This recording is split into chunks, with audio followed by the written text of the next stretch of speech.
नमस्कार साथियों, मैं अमित कुमार स्वागत करता हूं आप सभी के अपने YouTube channel AK HD classes में। इस वीडियो में हम भूगोल से जुड़े हुए टॉप 30 महत्वपूर्ण एमसीक्यू प्रश्न कवर करने वाले हैं जो रेलवे ग्रुप डी के एग्जाम में विगत वर्षों में पूछे गए, तो उन प्रश्नों को ही शामिल किया गया है। इसलिए वीडियो बहुत ही इम्पोर्टेंट, इसलिए वीडियो को बिल्कुल अंत तक जरूर देखें। साथ में अगर आप इसका पीडीएफ प्राप्त करना चाहते हैं तो हमारे टेलीग्राम चैनल से जुड़ सकते हैं, जिसका लिंक आपको डिस्क्रिप्शन में मिल जाएगा। पहला क्वेश्चन हमारा है, लैब्राडोर सागर और भूमध्य सागर किस महासागर का हिस्सा है? ये जो है हिस्सा है बिल्कुल अटलांटिक महासागर का। ऑप्शन नंबर ए बिल्कुल क्या हो जाएगा, तो राइट हो जाएगा। अगर हम अटलांटिक महासागर की प्रमुख अगर ठंडी जलधाराओं की बात करते हैं तो उनका नाम ध्यान रखिएगा। लैब्राडोर की जलधारा, कन्नार की जलधारा और फॉकलैंड की जलधारा, ये ठंडी हवाएं हैं अटलांटिक महासागर की, तो इन्हें ध्यान रखें। नेक्स्ट क्वेश्चन है, प्यूटोरिको खाई प्यूटोरिको ट्रेंच निम्नलिखित में से किस महासागर में स्थित है? ये जो है अटलांटिक महासागर में ही है। ऑप्शन नंबर बिल्कुल क्या हो जाएगा, तो डी यहाँ पे राइट हो जाएगा। ध्यान रखें, मरियाना ट्रेंच जो है पृथ्वी का सबसे गहरा गर्त है, तो ये आपको ध्यान रखना है। साथ में मरियाना ट्रेंच जो है फिलीपींस के पूर्व में स्थित है, तो इसे भी आपको ध्यान रखना है।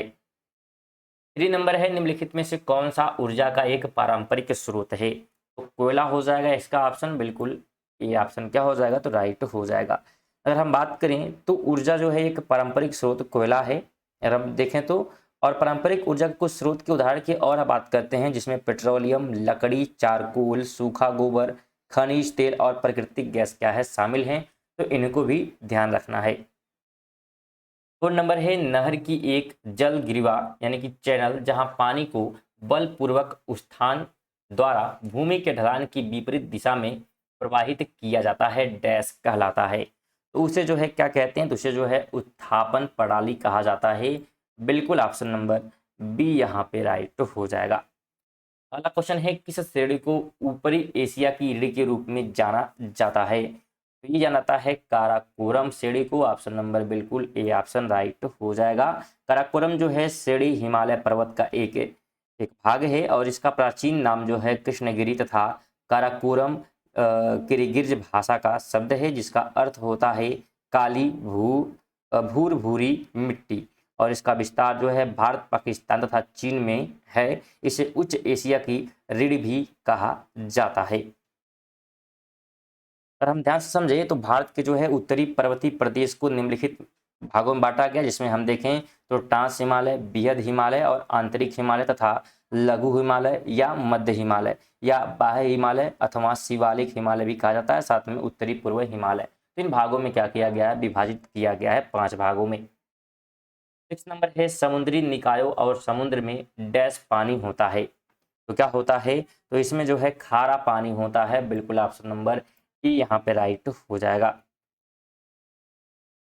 अगला क्वेश्चन है, हमारे सौरमंडल के बाहर निम्नलिखित में से ऐसा कौन सा ग्रह है जो आमतौर पर हमारी आकाश गंगा में किसी अन्य तारे की परिक्रमा करता है? तो उसका नाम जो है बिल्कुल एक्सो प्लैनेट हो जाएगा, यानी कि ऑप्शन नंबर डी बिल्कुल राइट यहाँ पे हो जाने वाला है। कुछ महत्वपूर्ण बातें ध्यान रखें, सूर्य के चारों ओर चक्कर लगाने वाले विभिन्न ग्रह धूमकेतु, उल्कापिंडों, उल्काओं और अन्य जो है आकाशीय पिंड के समूह को सौरमंडल कहते हैं। साथ में सौरमंडल में जो है 8 ग्रह हैं, जिसमें बुध, शुक्र, पृथ्वी, मंगल, बृहस्पति, शनि, अरुण और साथ में अरुण जो है वरुण, मतलब अरुण और वरुण शामिल हैं। इसके अलावा शुक्र जो है सौरमंडल का सबसे गर्म ग्रह है और बुध, शुक्र और शनि, बृहस्पति और मंगल को खुली आंखों से देखा जा सकता है।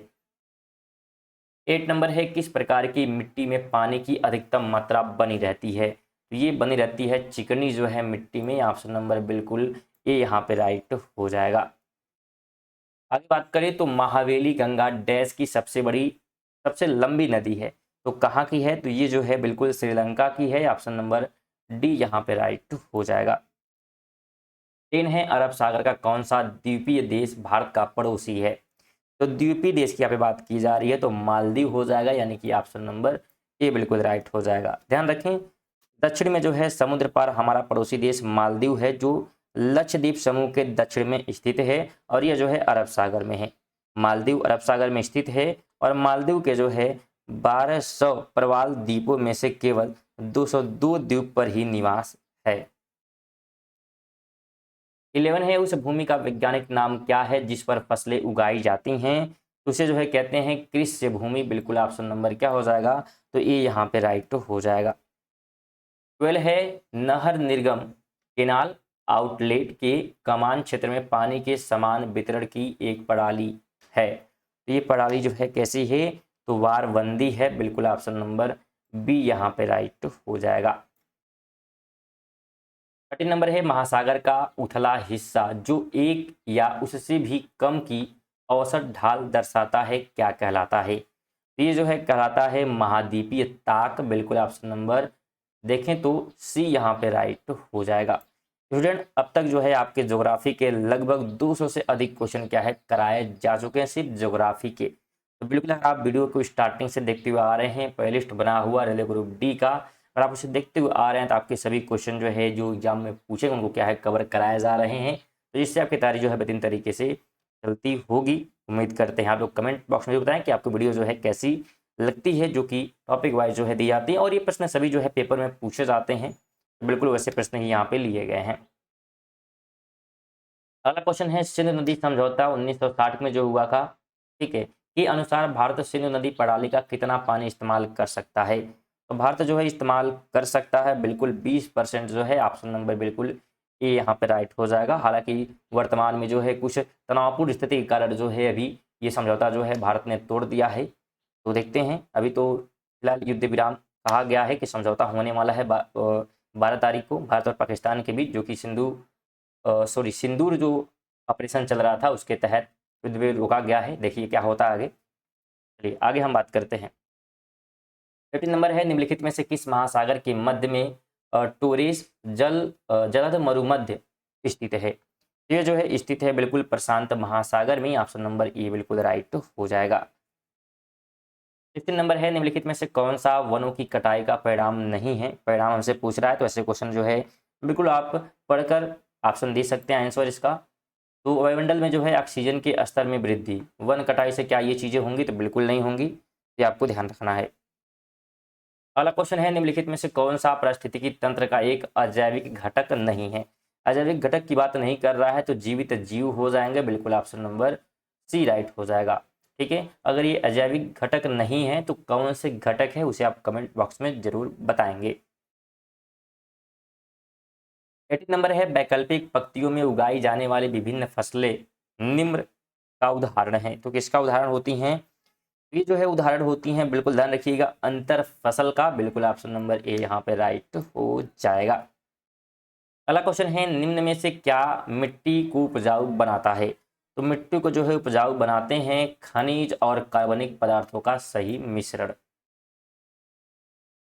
20 नंबर है, मृदा प्रबंधन और फसल चक्र खरपतवार और कीट नियंत्रक और फसलों की वृद्धि और खाद्य उत्पादन में महत्वपूर्ण भूमिका निभाने वाली जलवायु के अध्ययन से संबंधित विज्ञान क्या कहलाता है? तो उसे जो है बिल्कुल ध्यान रखिएगा सस्य विज्ञान कहा जाता है, यानी कि ऑप्शन नंबर ए बिल्कुल राइट हो जाएगा।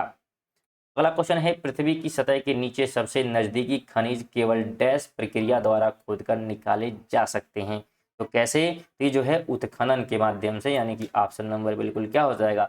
तो डी यहाँ पे राइट हो जाएगा। वीडियो अगर चैनल पे आप नए हैं तो चैनल को जरूर सब्सक्राइब करें, साथ वीडियो को लाइक भी कर दें और वीडियो को अपने दोस्तों के साथ भी शेयर करते हुए चलिएगा। 22 है, निम्नलिखित में से क्या खाद्य और जल प्रदूषण का कारण नहीं है? तो नहीं पूछ रहा है कारण, तो हमारा हो जाएगा आवारा जानवरों द्वारा काटना। ये जो है खाद्य और जल प्रदूषण का कारण नहीं है।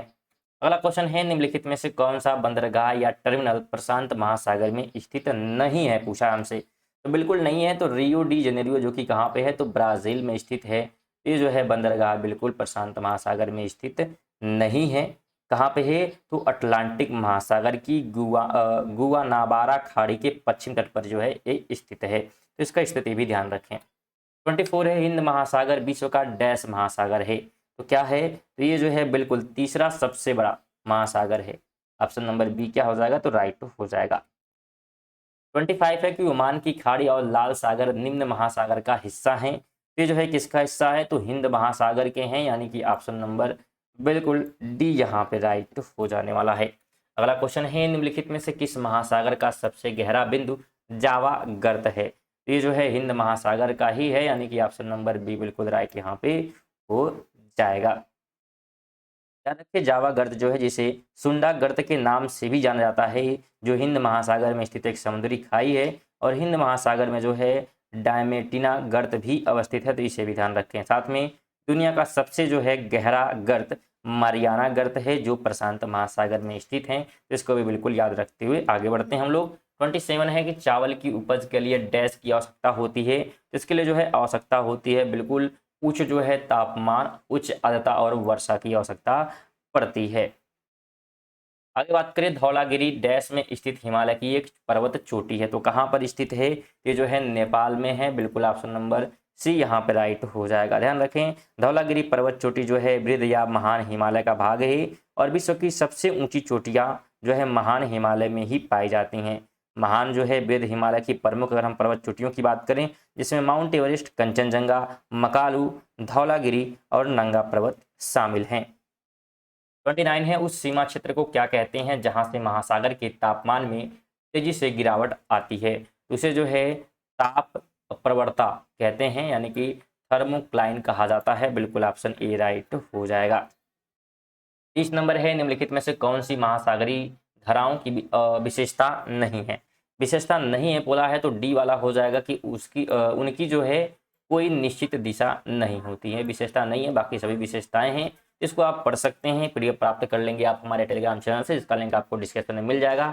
साथ में अगर वीडियो को अभी तक लाइक नहीं किया तो वीडियो को लाइक कर दें, और आपसे निवेदन है कि कम से कम वीडियो को अपने एक दोस्त के साथ जरूर आप लोग शेयर करिएगा, और चैनल पर अगर नए होंगे चैनल को जरूर सब्सक्राइब करिएगा। चलिए मिलते हैं नेक्स्ट वीडियो, तक के लिए जय हिंद जय भारत।